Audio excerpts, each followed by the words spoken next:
Are you appointed by God? If the answer is no, I'm not appointed by God, then thank you very much. I don't want to hear about it, because you don't have the right to talk in the name of God.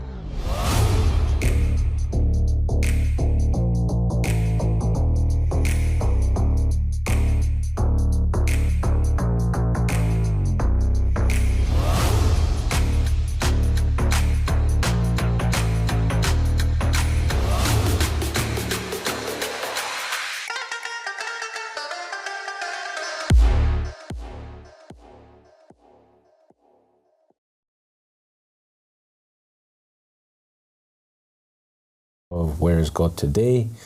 I'm joined by my brother Jahmeel. How you doing, bro? I'm all good, you? Alhamdulillah. Really looking forward to this one today, man. It's about time we did this one. Yeah, right? very relevant. Yeah, so you are tuned in to the Mahdi Appeared TV, and there are phone numbers on your screen. Please use them, and we're more than happy to speak to you wherever you are in the world. God bless you all. And today we are talking about the warning.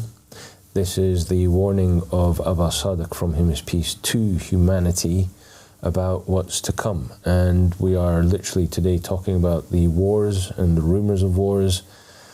So, okay, if you're under a shell or under a rock somewhere and you've not heard or don't know what's going on in the world today, the Middle East is on fire. There are various sides fighting various wars, but Israel got involved in a direct hot war with now it's Iran, Lebanon, Yemen, and obviously Palestine, right? Like that's literally just gone up a couple of notches in terms of intensity. And obviously the result of that is complete destruction of infrastructure, complete destruction of human lives, the loss of, hundreds of thousands of people? Yeah. Like it will escalate to that if it's not already hit that. Yeah. And like we're talking about, I can definitely say that it's billions of dollars being spent on destroying another nation. On both sides. Like we're talking like billions being spent with the aim of destroying the other side, and those billions that are spent, those billions that are spent are not spent on educating the uneducated. It's not spent on alleviating the poverty of the poor. It's not spent on healthcare. It's not spent on, basically necessities, right? So we know, we know for a fact that some of the infrastructure that's being used for the purpose of defense and of for attack literally will cost millions and millions, within the space of several hours. Yeah. Now that's crazy money, literally insanity. And I mean, what's the outcome? I mean, it's just complete destruction and false guise. Misery and suffering. Of right? anything. There is no sort of end result of it. There is no goodness that comes from it. There's statistics out there that say, just in this one, recently where Hezbollah attacked Lebanon, attacked, Israel spent on their famed Iron Dome £10 million in just one night. And if you think, in that region, all of the destruction that's been going on for years now, what £10 million could do out there, it's a life-changing amount of money. And in fact, what they're using these funds for is just complete destruction and, like you said, annihilation of infrastructure, schools, hospitals. And it's not just about the death rate that comes from the direct attacks. It's also then sort of the quality of life thereafter. There is there's, like you said, no infrastructure. There's no schools now. There's lack of food, lack of aid, lack of water, lack of hospitals even to deal with this thing. So we're almost a year on from when the Palestinians attacked Israel, right? And then Israel completely wiped out Gaza, right? In that year, we've not heard much about Gaza. Okay, so it's Hamas from the Palestinian side. Like there's Fatah and there's Hamas. Now, neither of them are appointed by God. Neither of them have any authority to rule over the people. And we've said before, they're the cause of the misery of the people because they're prodding at a bear and the bear is mauling them. Right? So, Israel, obviously, we're not condoning either side. We're not condoning Israel. We're not condoning, you know, the attack. Like, okay, so Israel annihilated Gaza, like completely wiped it to the floor. And there is images, like there are images all over the internet showing that. So the Palestinian people are suffering. They're basically living like refugees in their own country. Like Hamas and like let's call it the Palestinians and their allies are constantly looking to retaliate. So that puts the Israeli population in fear, right, of obviously a reprisal. And obviously that process where the people are in fear, that reduces quality of life, and it also makes everyone tense, right? Now that tension just means that they're looking for an excuse to get back into it, get back into the fight. So we've now seen like the Yemenis get involved, the Houthis, like they've basically like sent their drones and their missiles and whatever they've got like to fight Israel. We've seen Lebanon with Hezbollah, who obviously were in the news very recently for their leader being wiped out. And like some of the images, like in terms of like what remains after they dropped the bomb on that area, that's like, it's something out of a movie, it's something out of science fiction, it's not real, but it is actually real. And then there's obviously the most recent thing to happen was Iran, in retaliation for that incident, are now, well, yesterday I believe it was, they sent a whole bunch of missiles or rockets. We're talking like something like 200 odd rockets into Israel. And obviously Israel is now planning their next move. So all we can tell you, right, is that Sadiq, from him is peace, predicted a year ago, like foretold the events that are starting right now. We can show you a recent, like a clip from one of his recent episodes from the School of Divine Mysteries, where he goes into a lot more detail. We'll go into the flood of blood. That is a recent episode. We've played it recently, I think. I think we played it yesterday. Right, and that clip essentially tells like of obviously the destruction that's going to come, like the loss of life, the colossal loss of life that's going to come, that history will note and record as a flood of blood. He was the first individual to make that, to term it that. To coin this phrase. Exactly, right? So, let's play the clip. We are in the process right now of warning mankind that there is a great punishment. There's a great flood that is coming, and it's coming in this time. And the narrations from the Ahlul Bayt alayhim salam, they clarified that not only is there an ark in the time of the Qa'im, but there's also a punishment which comes down in the time of the Qa'im, and the Prophet and his family have spoken about it in great detail. There is a flood that's coming. The narrations state, though, that it's not a flood of water. Because God had promised that he would never destroy the earth again with a flood of water, but rather it is a flood of blood. There will be killing, there will be war, there will be hunger, there will be plagues that will strike the earth, and that is exactly where we are right now in the story of Noah's Ark. We are at the hour where the believers went out of their homes because they heard some drops hitting the tops of their houses, and they put their hand outside and they felt raindrops falling on their hand, mere hours or days away from a full flood pouring on the face of the earth. So we are very close to that time period, and we have been calling ever since 2015 till today.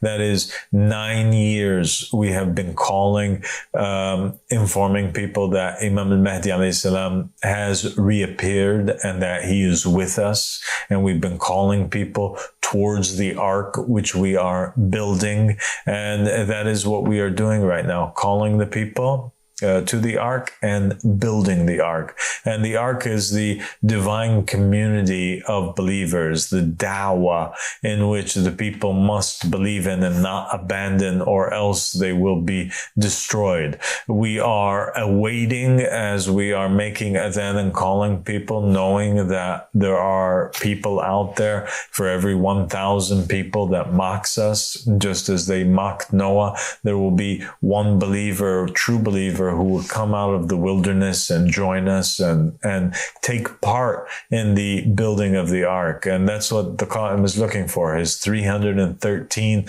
male companions, his 50 female companions that will join him. And then after that, there's the 10,000 that join after that, whom are called the halaka, or the circle. And eventually it will lead to 124,000 prophets and messengers that return, that end up joining with them. According to the book of Revelation, there are 144,000 that end up joining the camp of the Qa'im and the return of Jesus, peace be upon him. So, yeah, pretty scary stuff still to come. And as far as we're concerned, like, we've known about this for a while now, and we've just been like trying very hard across this call, this da'wah. We've been trying very hard to bring the people onto the Ark of Salvation before all of this becomes like prevalent, and there's still time. But I wanted to ask you, man, like, how do you feel knowing what you knew and seeing what's happening now? Yeah, I mean, I feel like we're in a very lucky and privileged position, because obviously we're with the Qa'im, we're already upon the ark. Yeah. But again, I don't think any of us come here to sort of save ourselves and to be, to live a life of luxury or, calling towards ourselves. We came here in order to help other people. Yeah. Knowing that, obviously, Abu Sadiq said that the wars and pestilence and all these other sort of end times prophecies are going to be landing very soon, and now we see it actually happening, is a sort of scary thought. And we sort of have this feeling of urgency, this like call to action to do it now. Exactly. Because, again, time is running out. Like, the end times are upon us, and if you look at sort of the state of the world right now, you see it could get a lot larger with this conflict as it intensifies, with the likes of Iran backing Hezbollah, then having close ties with Russia, and then on the other side you've got Israel has close ties with Saudi Arabia, which we covered the other day, and the US, and then there's other players like China and these kind of countries that could also be getting dragged into it and turn into like a huge a worldwide war, literally the World War III. And there's hadith from Prophet Muhammad saying that the atom will burn the world, and it sort of looks like everything's heading to that point. And even I guess Einstein says it like the next world war would be fought with this power that wipes out everything, nuclear weapons, and the war after that would be fought with sticks and stones. And we know, and it's been prophesied in various different hadith books and stuff, that these wars, and even the Bible where it says wars and rumors of wars, and it says that God uses one tyrant to wipe out another, so we don't take any sides. We don't have an interest in Hezbollah or Iran or this Shia clergy that we exposed just a few episodes ago. And at the flip side, we get a lot of comments and people telling us that we're like Israeli agents or we're Jews or something like that. And again, we have no interest in either party. We don't care about them. This symbol, the Star of David. Exactly. We have the Star of David as our emblem, essentially, but there's meaning in that, and the Israelis don't know it. Yeah. And it's actually a seal, right, which goes back to David, peace be upon him, and it has, like I said, it has much meaning, which you'll find out in this book. Yeah. The Goal of the Wise. Download it. We've told you before. It's available right now in, I think, 12, 13 languages. Get your hands on it and read it, and then call us to inquire from within it or just comment. We're happy to hear it. Exactly. I think a lot of it comes down to ignorance, because as you said, that this seal is the seal of the prophets and it belongs to Prophet Muhammad. Yeah. Just as the name Israel does. Jacob was named Israel, but so was Prophet Muhammad. And the Mahdi comes with the seal of Solomon. So, I mean, when you look at it for what it is, these people are following these blind scholars, these blind politicians into a head-on collision with death and destruction. And we're here to warn the people against sort of the corruption that they've fallen into. And I just want to bring up a slide from the Quran, I think it's the second slide, which basically shows sort of, God letting people do their thing until they realise that they're upon falsehood, and when we're trying to help with that and trying to warn them of it. So I'll just read it for you now. It says, corruption has appeared throughout the land and by sea, by reason of what the hands of the people have earned. So he may let them taste part of the consequences of what they have done, and perhaps they will return to righteousness. Right. Now, what that says to me is that you face the consequences of your actions. Exactly. And like when you choose people or you elect people that have no authority over you, then you suffer the consequences of your choice, your vote. Now, one thing I wanted to add about, like, from what you were saying there, like, we are actually trying to call, and we're the only voice doing this, we are actually trying to call to humanity. Like, the mantra of the Qaim, the mantra of this da'wah, the mantra of the Ahmadi, the mantra of the Mahdi is humanity first. That's humanity above everything else. Now, what that actually means is that he doesn't want you suffering. He doesn't want you, like, in pain. He doesn't want you to, like, go through misery. He wants you to be treated like a human being, not like an animal. Like, most of the politicians treat you like cattle. Most of the clergy look at you as though you're animals. They treat you like you're beneath them. Not the Mahdi, not this call, not the Qaim. And the more you investigate that, the more you understand that, the more you become aware of your reality and who the man is who's trying to save you, who's trying to wake you up to that reality. So, yeah, like, what's coming is terrifying. And there's never been a time in history where, like, okay, I was saying this yesterday, I was saying this recently, the technology that was used, right, in the wars we've seen over the last 20 years, like, in the early 2000s, we heard about these daisy cutters and, like, like they would wipe out a whole mountain would just disappear, right? Now they're talking about pinpoint accurate, like, weapons that can still destroy to that scale. Like, at the assassination of the leader of Hezbollah, Hassan Nasrallah, his murder was, like, pinpoint accurate. Like, the whole building, like, disappeared. Like, there was just a crater left. And it's like, what they're using now is going to be much more devastating than what they used in World War II. World War II, they had the atom bomb. And the atom bomb literally wiped out like 2 cities instantly. We're talking about Hiroshima and Nagasaki. But that was in the 1940s. We're now in 2024. So the leaps and bounds that they've had in terms of technology and the wars that they've engaged in to perfect that technology. So you were saying about Russia and the US. Mm-hmm. So Russia's been using technology like in a war state since 2014, right? That's 10 years. Now, I know for a fact that they wouldn't have just gone, okay, let's get into this war and let's stop developing our weaponry. Let's stop developing.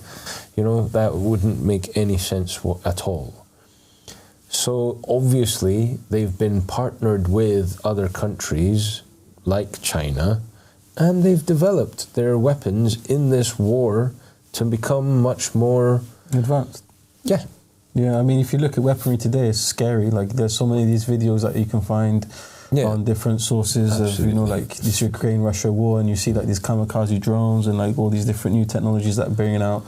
And yeah, I mean, you know, war is something that, you know, you wouldn't wish upon like your enemy. It's something that is completely devastating, not just for the war itself, but as we mentioned earlier, what happens thereafter. Even when the war ends, you now have to build back your country, build back your infrastructure, your hospitals, your schools, your just general quality of life. The struggles of war, like as in you as just a civilian, right? You as a person who basically happens to live in a country where your leaders decided, let's go to war, right? The struggles you go through just to get food, right, are astronomical. They really are. They like, it's, you have to experience it to actually appreciate it and understand it.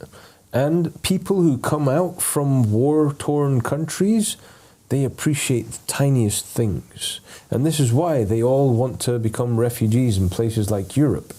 Now, the reason for that, the main reason why they head towards Europe is, logically speaking, Europe doesn't really have a war and hasn't had a proper war since when? Probably the Second World War. Exactly, World War II, right? I'm talking Western Europe. Yeah, big war. Right?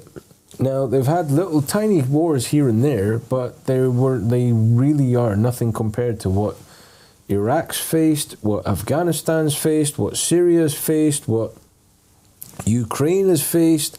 Like, and these are like they like the refugees that come from there. Yeah, they literally come with this passion for life. Yeah, you know, they don't have this like sort of attitude of like taking things for granted. They did like literally, and they will jump at any opportunity.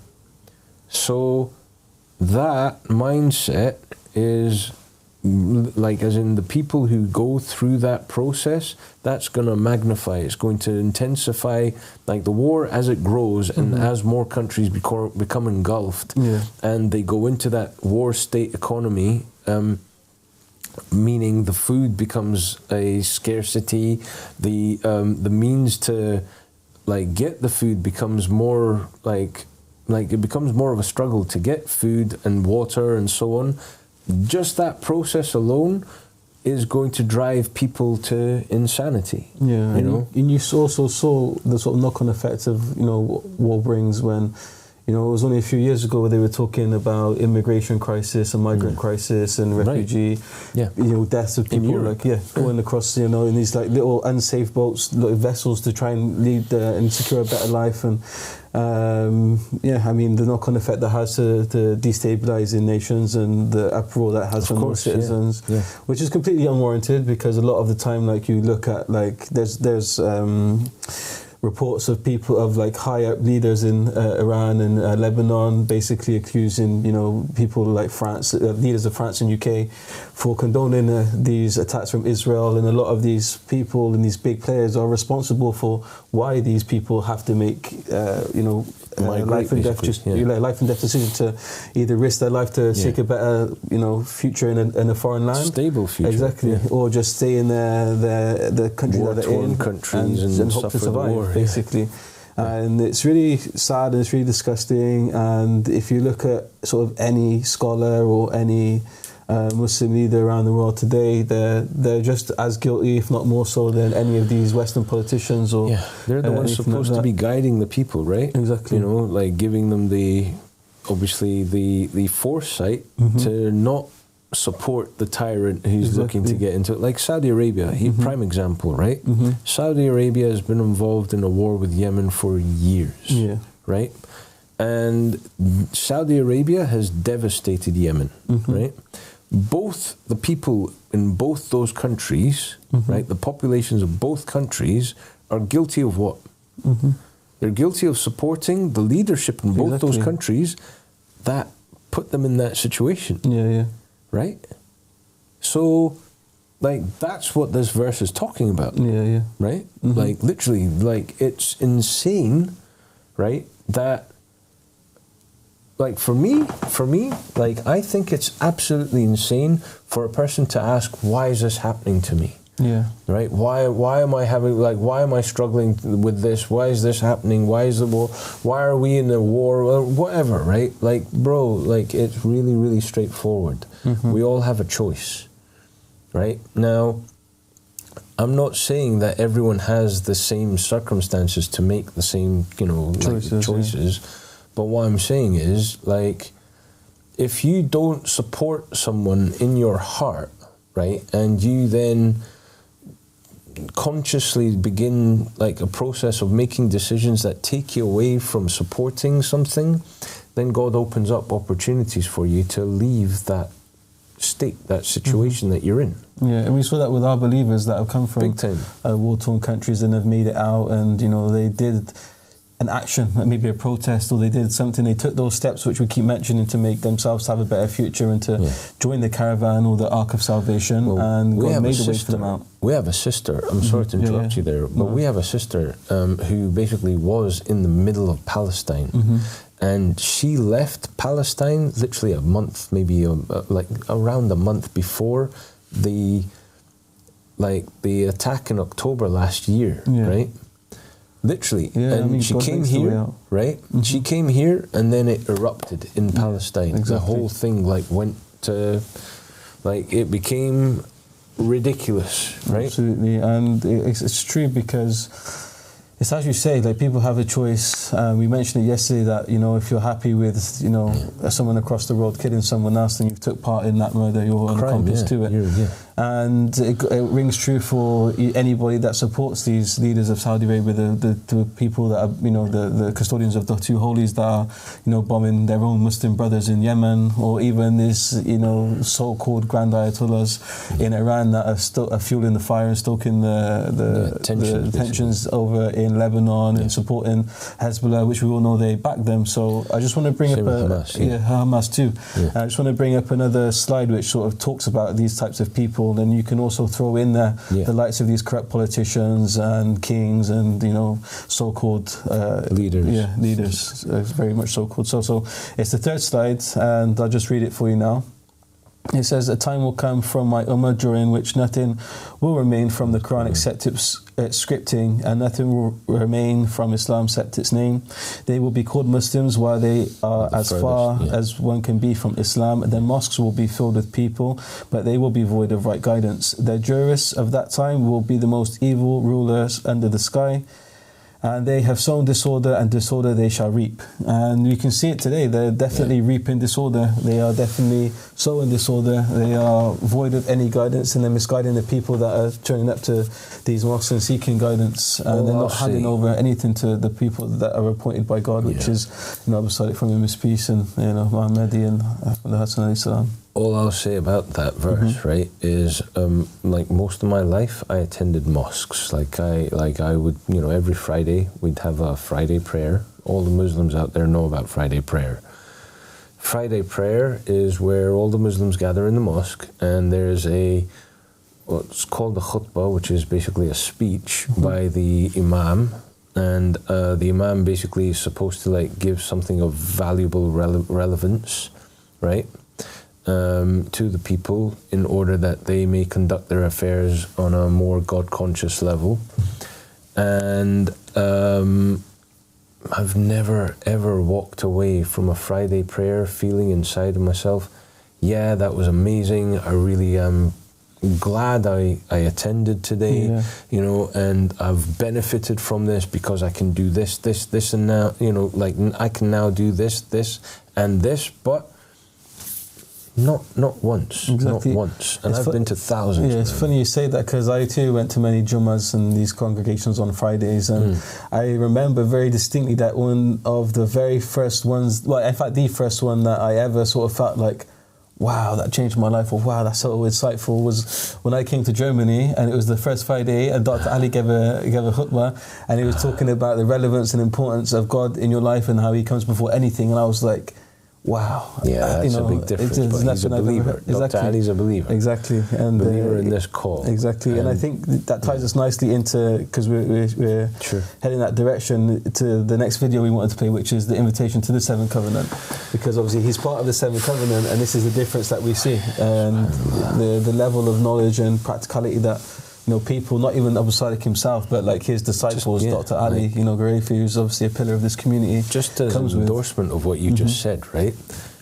We're able to talk in the manner that we're talking purely because we obey Abu Sadiq, from him is peace, right? We've learned, like, I know myself, I'm not going to speak on your behalf, right? But I know myself, right? I'm from a well-educated background, but I got to a point where I investigated things online myself, and until I found Abu Sadiq, from whom is peace, through TADS many years ago, I honestly say about myself, I knew nothing. Yeah. I literally knew nothing. But from just watching his work and then trusting him as a source and then wanting to know more about him and from him, like I'm the richest I've ever been in terms of understanding, in terms of like spirituality, in terms of like connection to God, in terms of like just being a better human being. And I owe everything I am and everything I have and everything I can ever be to that man, because of what he has opened my eyes to. And I'll never be able to repay him. That's all I'm going to say about that. Yeah, I think it's definitely true for me. I can copy and paste that and apply it to myself, because it's the same. I was nothing before. You know, my meeting with Abu Sadiq and the knowledge that he has, you know, put upon us and shared with us. And that's what we're calling people to. It's the Seventh Covenant. We want to call people to this Ark of Salvation. And we want to give the solution. So let's get into this, this video. Get the video on. And we can go through the manifesto after that. I am inviting you to the seventh and final covenant between God and mankind. Accepting this covenant is the only thing that will save you from the punishment which is about to come down upon mankind. COVID was merely the beginning of that punishment and a precursor. More plagues and diseases will be unearthed and unleashed upon you. Viruses that were frozen and dormant for thousands of years will become live once again. Strange illnesses that were never seen before will fall down to the earth with comets and meteors. Sicknesses that are worse than the Black Death will sweep the globe. Wars will cover the entire globe until no man, woman, or child feels safe. The sounds of jets soaring through the skies, bombs exploding on the earth and sea, and the cries of human beings will haunt the human mind. The earth will turn on mankind, and its oceans and seas will seek to strike their cities. And the earth will shake down every tall building, and the skies will darken, and smoke will cover it, and the planet will seek to destroy mankind just as the immune system seeks to destroy an infection. Prices will soar, and the most valuable of things will be those things needed to survive, such as bread and water. Neighbors will kill neighbors, and people will eat people out of hunger. Chaos will erupt, and destruction of civilization will occur. The beasts of the earth will turn against man and the insects, and the beasts of the sky and the earth will chase and hunt down mankind just as they hunted them. Even the sun and the moon and the stars and the heavenly bodies will curse the inhabitants of the earth. And time itself is and will speed up even more in order to fast forward this time where much evil abides on the face of the earth. The reason for all of this is because mankind chose to reject God. So that was a warning. That came in April last year. Mm-hmm. Like, you couldn't get a fairer warning, a fairer amount of time for you, like especially in this day and age, you couldn't get a fairer amount of time for you to actually be taking notice of something and like actually paying attention to it to the point where you begin to recognize the signs. Mm-hmm.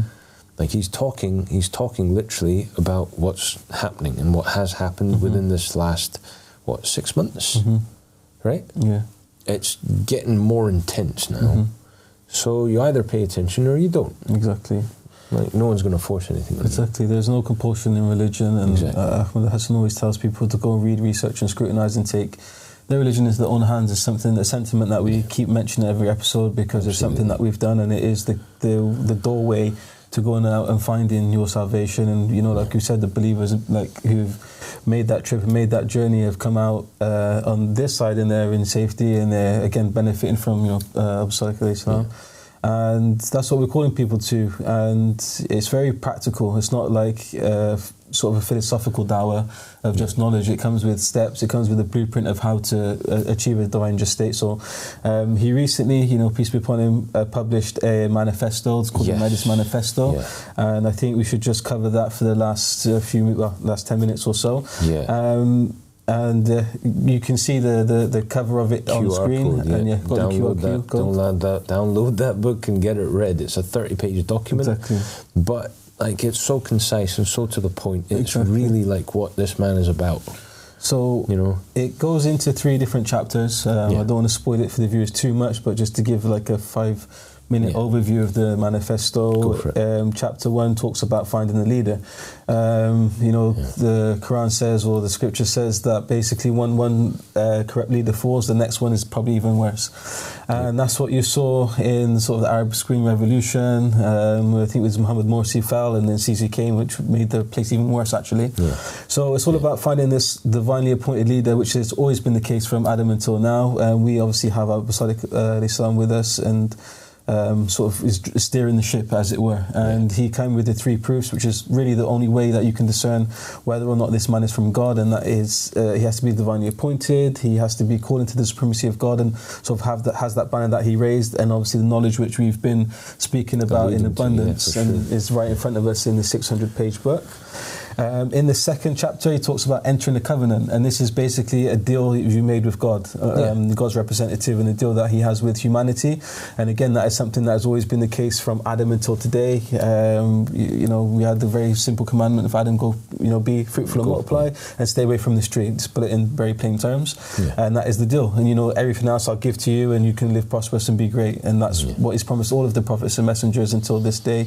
And we have our covenant, which is the 7th and final covenant, because the covenant that he made, God made with Prophet Muhammad, was destroyed when the Muslims, after Muhammad again wiped out and killed his family members, until the point, the appointees, the 12 appointees, which were the 12 imams, until the last 12 imam actually had to go and hide to keep the occultation, to keep the spirit of God alive and the light of God on earth life. Without it, there wouldn't be anything.